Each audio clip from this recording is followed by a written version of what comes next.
السلام علیکم سر، پہلے تو آپ کا بہت بہت شکریہ کہ آپ نے مجھے ریپلائی کیا۔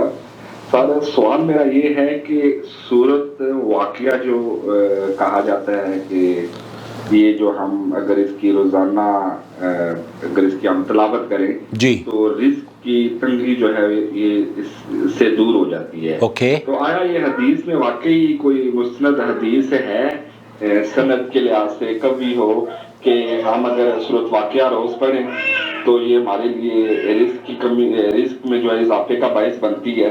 پلیز ایک ہمیں یہ بتا دیں انشاءاللہ۔ نحمدہ و نصلی علی رسولہ الکریم، اما بعد۔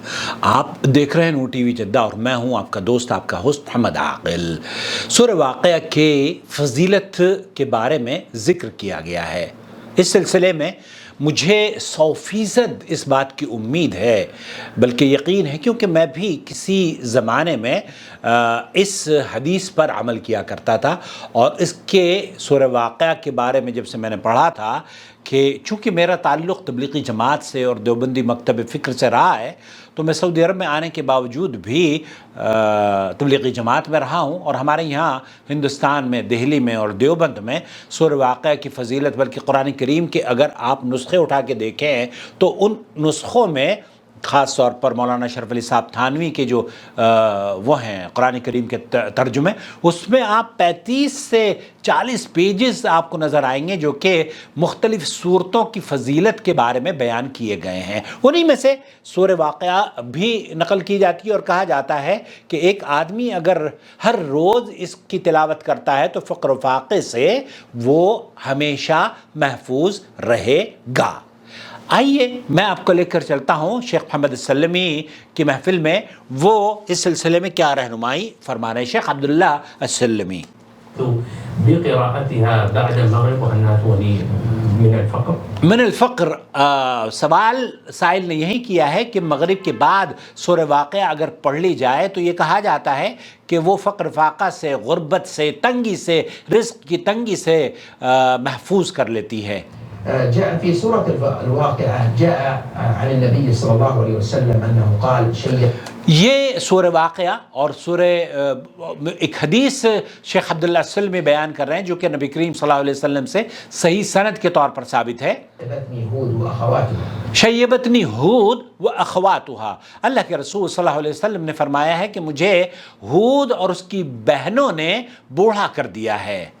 وأخواتها هي المرسلات والواقع ہی المرسلات والواقعات، سورہ ہود اور اس کی بہن نے مجھے بوڑھا کر دیا ہے، مرسلات اور سورہ واقعہ، وعما یتساءلون۔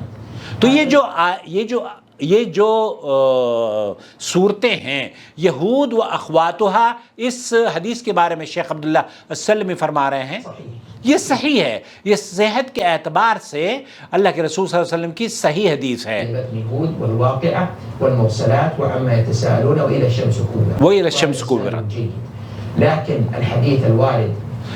الحدیث الوارد، جو حدیث آپ بھائی پوچھ رہے ہیں کہ سورہ واقعہ کے بارے میں مجھے حدیث بتا دیجئے، النبی صلی اللہ علیہ وسلم قال، اللہ کے رسول صلی اللہ علیہ وسلم نے فرمایا سورة الواقعة من قرأها كل ليلة لم يصبه فاقة، اللہ کے رسول صلی اللہ علیہ وسلم نے فرمایا اگر ایک آدمی ہر رات کو سورہ واقعہ پڑھتا ہے تو وہ فاقہ اور غربت سے محفوظ کر لیا جاتا ہے۔ فهذا الحديث ضعفه غير واحد من أهل العلم، ضعفه أبو حاتم ضعفه ابو حاتم، امام احمد، دارقطنی۔ اس طرز پر شیخ فرما رہے ہیں کہ اس کو ایک نہیں بلکہ اکثر اہل علم نے اس کی ضعف کے بارے میں اپنی رائے کا اظہار کیا ہے، اور جتنی بھی احادیث سورہ واقعہ کے بارے میں بیان کی جاتی ہیں وہ تمام کی تمام ضعیف ہے، بلکہ محدثین نے جب قرآن کریم کے ترجمے لکھتے ہیں تو وہ ان صورتوں کی فضیلت بھی بیان کرتے ہیں، اور صورتوں کی فضیلت بیان کرتے وقت وہ یہ نہیں بیان کر پاتے جیسے میں نے عرض کیا کہ ان کی صحت کے بارے میں کیا حکم ہے۔ ولربما قرأ القارئ مثل هذه الأحاديث ولم يبين صحتها۔ آپ اور ہماری کیفیت یہی ہے کہ اکثر ہم لوگ پڑھ لیتے ہیں، لیکن چونکہ وہاں مترجم نے یا مفسر قرآن نے یہ نہیں لکھا ہوتا کہ اس حدیث کا حکم کیا ہے، تب ہم اس کو پڑھ کر صحیح سمجھ لیتے ہیں اور عمل کرتے رہتے ہیں۔ یہاں ایک اور پوائنٹ کی بات یہ بتا رہے ہیں کہ محدثین کے یہاں جب حدیث بیان کی جاتی ہے تو اصولی طور پر یہ ہونا چاہیے کہ اس کی صحت اور ضعف کے بارے میں بھی بیان کر دیا جائے.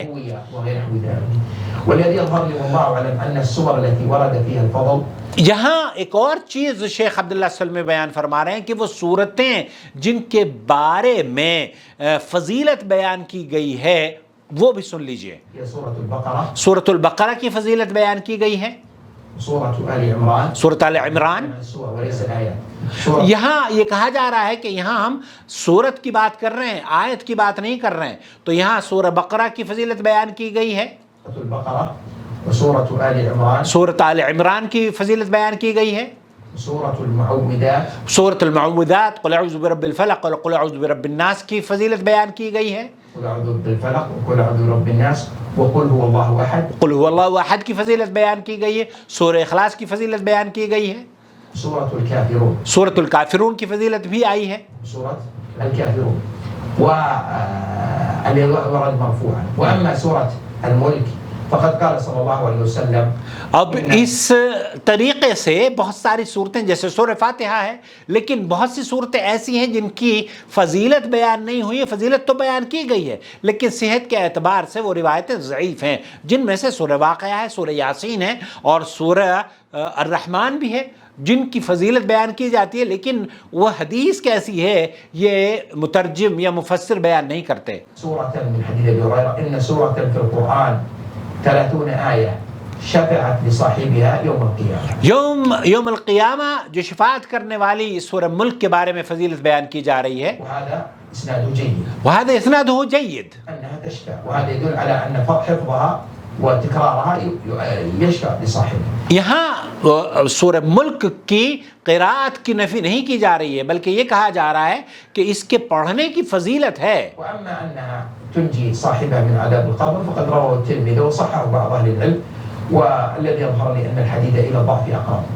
وہ ضعف الاقرب. تو شیخ یہ فرمانا ہے عبداللہ سلمی کہ شیخ بہت سے اہل علم نے سورہ ملک کی جو بات بیان کی ہے کہ یہ قبر کے عذاب سے بچاتی ہے اور ہر رات پڑھنے کے بارے میں, رات کو پڑھنے سے پہلے اگر کوئی اس کو سونے سے پہلے اگر کوئی پڑھتا ہے تو وہ پھر عذاب قبر سے بچاتی ہے. تو امام ترمذی نے اس کو نقل کیا ہے, بہت سے اہل علم نے اس کو صحیح بھی قرار دیا ہے, لیکن جو یہ ظہر لی شیخ یہ کہہ رہے ہیں کہ ہمیں جو بات ظاہر ہوتی ہے وہ یہ کہ یہ بھی جو فضیلت ہے یہ سورہ ملک کی فضیلت کے بارے میں بھی وہ روایت ضعیف ہے.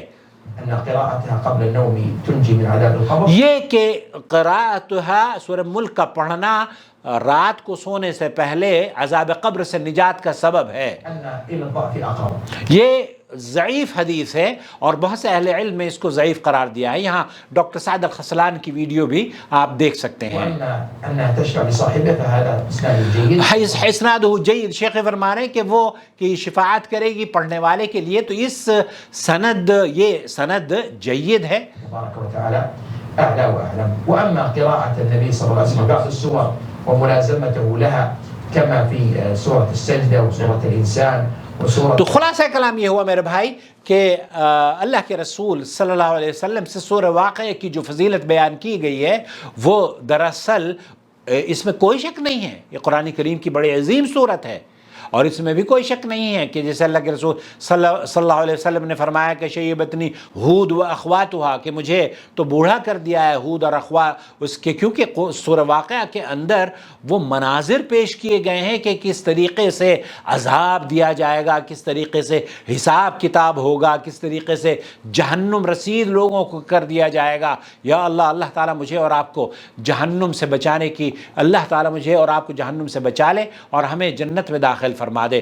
تو یہ سورت پڑھنے میں, سورت پڑھی جائے, سورت کی پڑھنے کی فضیلت, اس کا ایک حرف بھی اگر آپ پڑھتے ہیں جیسے قرآن کے کریم کے پڑھنے کی فضیلت ہے تو بڑی فضیلت آئی ہے, لیکن اس کو یہ کہنا کہ یہ فقر و فاقہ سے بچاتی ہے تو یہ حدیث دراصل سند کے اعتبار سے صحیح نہیں ہے. واللہ تعالی عالم, وصلی اللہ علی نبینا محمد وعلی آلہ وصحبہ اجمعین. والسلام علیکم ورحمۃ اللہ وبرکاتہ. آپ کا بھائی محمد عاقل جدہ سے. فالواجب على علماء الحق أن يتقوا الله وأن يعلموا الناس وأن يرشدوا الناس من طريق الإذاعة، من طريق الكتابة والصحافة، من طريق التلفاز، يعلموا الناس دينهم. توحید یہ ہے کہ ایک معبود حقیقی کی، ایک اللہ کی عبادت و بندگی کی جائے، اور اس کی ذات میں، اس کے صفات میں، اس کی الوہیات میں، اس کے تصرفات میں، اس کے علم میں، اس کی قدرت میں، اس کی شان و عظمت میں کسی بھی مخلوق کو بھی شریک نہ بنایا جائے، نہ پارٹنرشپ بنایا جائے. یہ ہے اصل توحید.